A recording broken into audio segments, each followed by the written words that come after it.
Hello दोस्तों, खर्राटों की आवाज़ सिर्फ एक अनोयंस नहीं, ये आपकी हेल्थ को साइलेंटली डैमेज भी कर सकती है।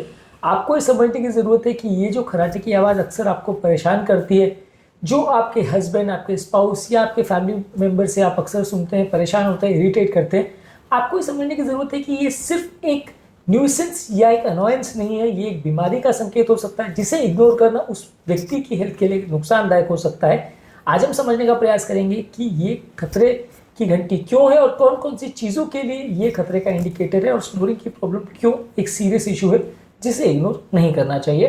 टॉपिक पर जाने से पहले जो लोग हमारे चैनल पर नए हैं उन्हें रिक्वेस्ट करूँगा चैनल को सब्सक्राइब करें। हमारे चैनल का पर्पज़ है लोगों को हेल्दी बनाना, हेल्थ एजुकेशन के द्वारा, और इस मिशन में आप हमारे सहभागी बन सकते हैं। चैनल को सब्सक्राइब करके, वीडियोस को लाइक करके और कंटेंट को लोगों के साथ शेयर करके।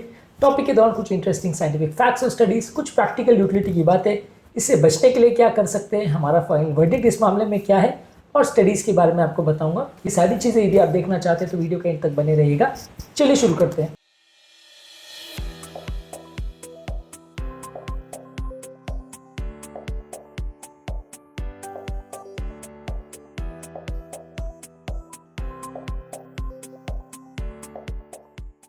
क्या आपके परिवार में किसी व्यक्ति को खर्राटे की प्रॉब्लम है?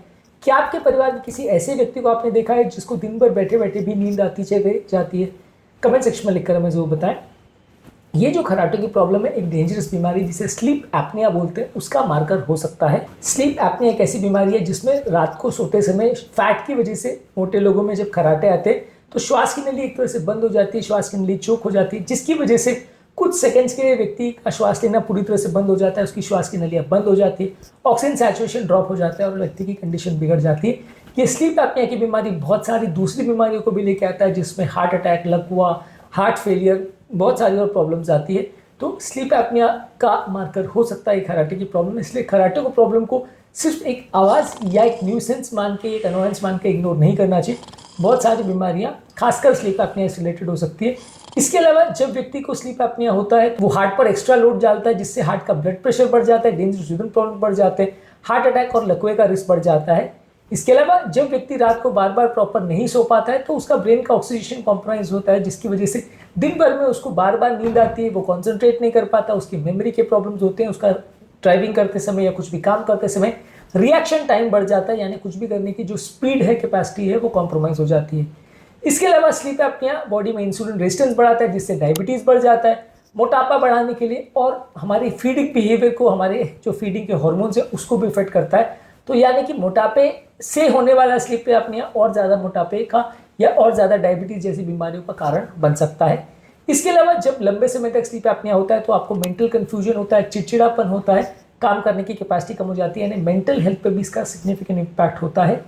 इसके अलावा ये क्योंकि एक लंबे समय तक चलने वाली बीमारी एक साइलेंट प्रॉब्लम है जो धीरे धीरे करके व्यक्ति की कंडीशन को बिगाड़ते चली जाती है, और ओवरऑल जब बहुत टाइम बीत जाता है तो आप पेशेंट को बहुत बुरी हालत में देखते हैं। उस समय कई बार व्यक्ति की जान बचाना भी मुश्किल हो जाता है। कई बार पेशेंट स्लीप एपनिया से रिलेटेड दूसरी प्रॉब्लम्स के साथ हमारे पास आता है, जिसके बाद पेशेंट की कंडीशन को कई बार संभालना भी मुश्किल पड़ जाता है। और क्योंकि ये बीमारी इतनी ईजी नहीं है कंट्रोल करना, क्योंकि ये बीमारी कई बार वजन कम करने के बावजूद भी पूरी तरह से नहीं जाती है, तो इसलिए एक बार अगर भी बीमारी कॉम्प्लिकेशंस क्रिएट कर दे तो फिर उसको मैनेज करना अक्सर बड़ा मुश्किल हो जाता है। उस समय आपको तुरंत रिजल्ट देने वाला और तुरंत पेशेंट की कंडीशन को ठीक करने वाले कोई खास थेरेपी अवेलेबल नहीं होने की वजह से पेशेंट को कई बार बहुत टाइम तक सफ़र करना पड़ता है, काफ़ी लंबे समय तक कई पेशेंट्स को एडमिट भी रखना पड़ता है। तो ये सारी प्रॉब्लम से अगर आप बचना चाहते हैं तो पहले इस चीज़ को एड्रेस करिए, और उस चीज़ से रिलेटेड जब बीमारी बढ़ जाए उसके बाद डॉक्टर के पास जाने से पहले आप अगर उसको नोटिस कर ले और डॉक्टर के पास जाएं तो ज़्यादा अच्छे रिजल्ट्स मिलेंगे।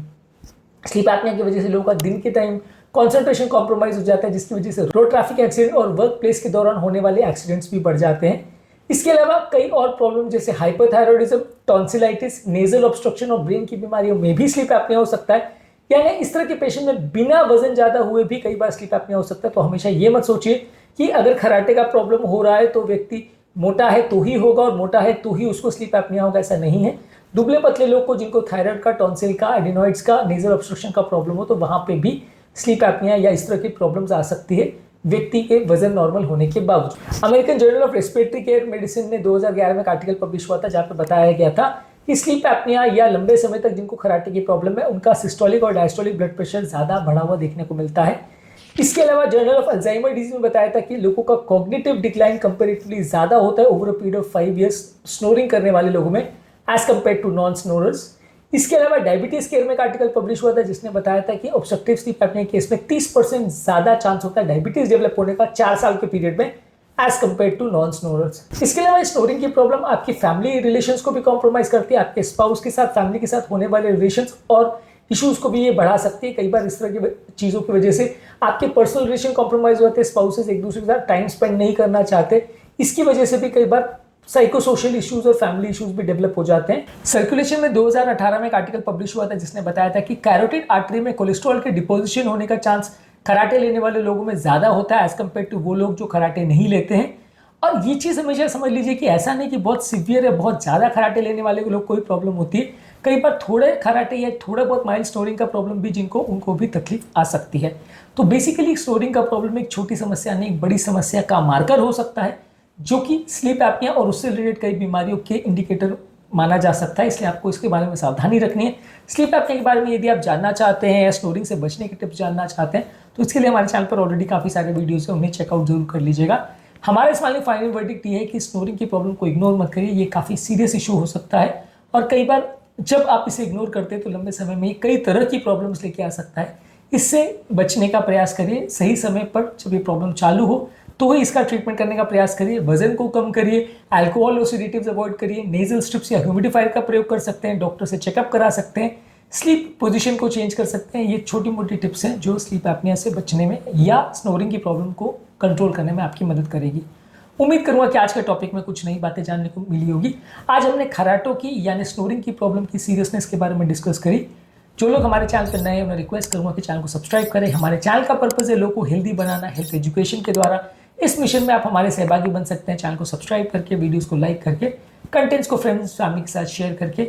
आपके कमेंट्स हमें जानने में मदद करते हैं कि आपको हमारा कंटेंट कैसा लग रहा है, हमारे लिए इंस्पिरेशन और मोटिवेशन का भी काम करते हैं। प्लस यदि आप हमारे सामने अपनी प्रॉब्लम्स रखते हैं तो हम उन्हें भी सॉल्व करने का प्रयास करते हैं। तो कमेंट्स जरूर करते रहेगा, आपके कमेंट्स का हमें इंतजार रहेगा।